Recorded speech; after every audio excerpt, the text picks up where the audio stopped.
आप ज़ीरोधा पर अपना डीमैट अकाउंट ओपन किस तरह से कर सकते हैं, यहाँ पर मैं आपको स्टेप टू स्टेप बताने वाला हूँ। तो सबसे पहले आपको इनके ऑफिशियल वेबसाइट पर आना है, जो कि है zerodha.com। यहाँ पर आने के बाद आपके सामने इंटरफेस इस तरह से दिखाई देता है। यहाँ पर आपसे पूछा जाता है मोबाइल नंबर के बारे में, तो आपको अपना यहाँ पर वैलिड मोबाइल नंबर फिल करेंगे। याद रहे, जो भी मोबाइल नंबर आप यहाँ पर फिल करेंगे वो आपके आधार कार्ड, पैन कार्ड और आपके बैंक से लिंक होना चाहिए। इसके बाद नीचे ऑप्शन मिलेगा कंटिन्यू का, कंटिन्यू पर क्लिक करेंगे। अब जो भी मोबाइल नंबर आप यहाँ पर यूज करते हैं उस पर एक ओटीपी सेंड किया जाएगा। ओटीपी आपको इस कॉलम के अंदर फिल करना है, नीचे कंटिन्यू वाले ऑप्शन पर क्लिक करना है। अगर आपके पास ओटीपी नहीं आता है तो आप रिसेंट ओटीपी वाले ऑप्शन पर क्लिक कर सकते हैं और ओटीपी आपके नंबर पर डाल दिया जाता है। देखिए, अब हमारे सामने ईमेल आईडी वेरीफाई करने का एक ऑप्शन आता है। तो आप यहाँ पर ईमेल आईडी दो तरीके से वेरीफाई कर सकते हैं। कंटिन्यू विद गूगल पर क्लिक करके अपने मोबाइल पर जो भी आप ईमेल आईडी चलाते हैं उनमें से वेरीफाई कर सकते हैं, या फिर आपको सेकंड नंबर पर आप मैनुअली तरीके से अपनी ईमेल आईडी वेरीफाई करते हैं। यहाँ पर आपको अपना नाम फिल करना होता है, इसके बाद ईमेल आईडी यहाँ पर फिल करेंगे और नीचे ऑप्शन मिलेगा कंटिन्यू का, इस पर क्लिक करेंगे। देखिए, जो भी ईमेल आईडी आप यहाँ पर वेरीफाई करेंगे, कंफर्मेशन के लिए एक ओटीपी आपके ईमेल पर सेंड किया जाता है। तो जो ईमेल पर ओटीपी आता है वो आपको इस कॉलम के अंदर फिल करना है और नीचे कंटिन्यू वाले ऑप्शन पर क्लिक करना है। अगर आपके पास ओटीपी नहीं आता है तो आपको ऑप्शन मिल जाता है रिसेंट का, 2 बार से ओटीपी ले सकते हैं। इसके बाद हमारे सामने स्टेप नंबर 1 शुरू होता है। तो सबसे पहले आपको पैन कार्ड नंबर फिल करना होता है। आपके पैन कार्ड की डिटेल आपको यहाँ पर मेंशन करनी होती है। आपका पैन कार्ड नंबर क्या है और पैन कार्ड पर आपकी जो डेट ऑफ बर्थ है वो आपको इसके कॉलम के अंदर फिल करनी है। नीचे कंटिन्यू वाले ऑप्शन पर क्लिक करना है। देखिए, अब यहाँ पर आपको एक 200 रुपये फीस पेमेंट करनी होती है, जो कि अकाउंट ओपनिंग फीस है। यहाँ पर अगर उम्र आपकी 25 से कम है तो आपको यहाँ पर अकाउंट ओपनिंग के लिए कोई फीस नहीं देनी है।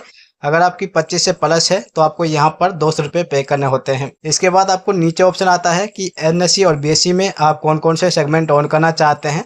जैसे कि हम यहाँ पर इक्विटी और म्यूचुअल फंड यूज करना चाहते हैं तो हम इस पर क्लिक करेंगे।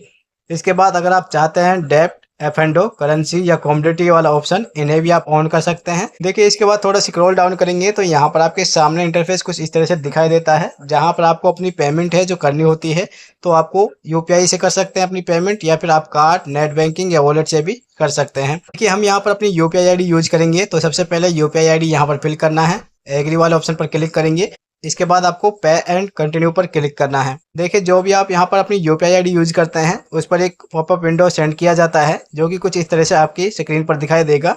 आपको यहाँ पर इसे पे वाले ऑप्शन पर क्लिक करके इसी पेमेंट को, फीस को पे कर देना है। देखिए, आपके सामने यहाँ पर कुछ कंफर्मेशन चलती है, तो आपको ये विंडो क्लोज नहीं करनी है, नहीं तो आपकी जो पेमेंट है वो बीच में अटक सकती है। इसके बाद आपका स्टेप नंबर 2 शुरू हो जाता है। तो यहाँ पर आपको अपने डिजी लॉकर की परमिशन देनी होती है आधार कार्ड केवाईसी के लिए। तो यहाँ पर आपको पैन कार्ड का जो आपका नाम चल रहा है वो आपको शो करेगा। इसके बाद कंटिन्यू टू डिजी लॉकर पर क्लिक कर देना है। आपके सामने यहाँ पर सबसे पहले आधार नंबर फिल करने का ऑप्शन आएगा। इसके बाद आपको जो कैप्चा दिखता है ये सेम टू सेम आपको इस कॉलम के अंदर फिल करना है।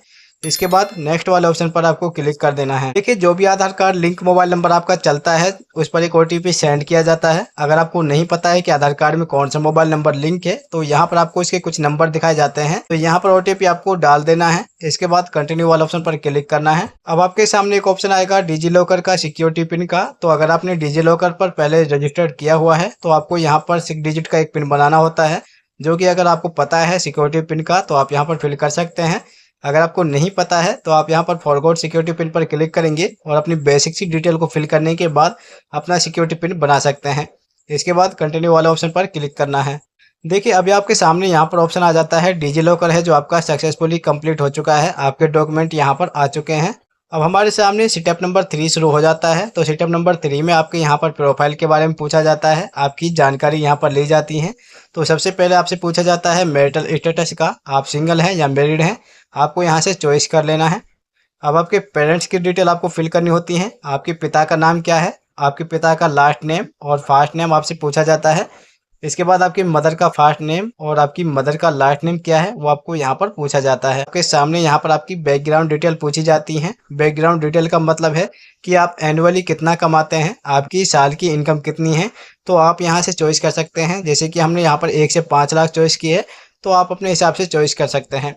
इसके बाद आप देखेंगे यहाँ पर एक ऑप्शन आता है fund and security settlement performance का, यानी कि जो आप यहाँ पर बैलेंस यूज करते हैं अगर वो आपने यहाँ पर ऐड कर दिया है और आप उसे यूज नहीं करते हैं तो अब आप उस बैलेंस को कितने दिन में अपने अकाउंट में सेटलमेंट कराना चाहते हैं। तो यहाँ पर आप क्वार्टरली या फिर आप मंथली चॉइस कर सकते हैं। इसके बाद आपको यहाँ पर ट्रेडिंग के बारे में कितना एक्सपीरियंस है तो आप अपने हिसाब से दिखा सकते हैं। जैसे कि हमने यहाँ पर न्यू लिखा है तो आप यहाँ पर अपने हिसाब से कोई भी चॉइस कर सकते हैं। इसके बाद आपके सामने ऑक्यूपेशन का ऑप्शन आ जाता है। ऑक्यूपेशन का मतलब है कि आप क्या काम करते हैं, तो अपने हिसाब से आप यहाँ पर अपना सेक्टर दिखा सकते हैं। जैसे कि हमने यहाँ पर प्राइवेट सेक्टर दिखाया है। आप गवर्नमेंट जॉब करते हैं, स्टूडेंट है, सेल्फ एम्प्लॉयड है या हाउस वाइफ है, तो अपने हिसाब से यहाँ पर चॉइस करना है। इसके बाद अगर आप किसी राजनीति से जुड़े हुए हैं तो आपको यस या नो का ऑप्शन देना होता है। नीचे आपको कंटिन्यू वाला ऑप्शन पर क्लिक कर देना है। अब आप देखेंगे यहाँ पर आपको लिंक करने के लिए बोलता है कि आपकी बैंक अकाउंट यहाँ पर लिंक करना मैंडेटरी है। तो आपको यहाँ पर अपनी बैंक लिंक करने के लिए सबसे पहले IFSC कोड, इसके बाद MICR कोड डाल सकते हैं अगर आपके पास है। इसके बाद आपका बैंक अकाउंट नंबर और इसके बाद कन्फर्म अकाउंट नंबर आपको कर लेना है। देखिए बैंक की जो भी हमारी डिटेल होंगी वो आपको नीचे की ओर इस तरह से शो करती हैं। इसके बाद आपको कुछ कंडीशन दिखाता है, आपको इन्हें अलाउ कर लेना है। इसके बाद कंटिन्यू वाला ऑप्शन पर क्लिक करना है। इसके बाद हमारे सामने वेब कैम वेरिफिकेशन की जाती है। तो वेब कैम वेरिफिकेशन करने के लिए आपको यहाँ पर कुछ नंबर दिखाए जाएंगे जो कि आपको एक ब्लैंक पेज पर कुछ तरह इस तरह से लिख लेना है और अपने फ्रंट कैमरे के सामने आपको वो इस तरह से शो करने हैं।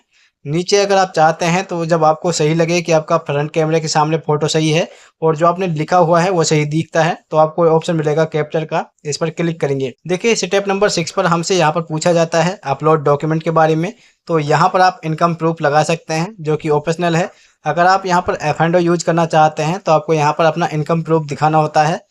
इसके बाद नीचे ऑप्शन मिलेगा सिग्नेचर का, इस पर क्लिक करके अपना सिग्नेचर अपलोड करना होता है। देखिए जैसे कि हम यहाँ पर अपना F&O यूज करना चाहते हैं तो हम यहाँ पर अपनी सैलरी स्लिप लगाते हैं जो कि हमारी लेटेस्ट सैलरी स्लिप होगी वो अपलोड करनी है। इसके बाद नीचे ऑप्शन मिलेगा सिग्नेचर का, सिग्नेचर पर क्लिक करके आपको एक ब्लैंक पेज पर अपना सिग्नेचर करना है। आपको एक उसका फोटो लेना है और इसके बाद आपको अपलोड कर देना है। नीचे ऑप्शन मिल जाएगा कंटिन्यू का, तो कंटिन्यू वाला ऑप्शन पर क्लिक करना है। स्टेप नंबर 7 पर आपसे पूछा जाता है नॉमिनी के बारे में। आप चाहें तो इसे स्किप भी कर सकते हैं। अगर आप नॉमिनी ऐड करना चाहते हैं तो आपको ऑप्शन मिलेगा ऐड नॉमिनी का। इस पर क्लिक करने के बाद आपको अपने नॉमिनी की डिटेल फिल करनी होती है।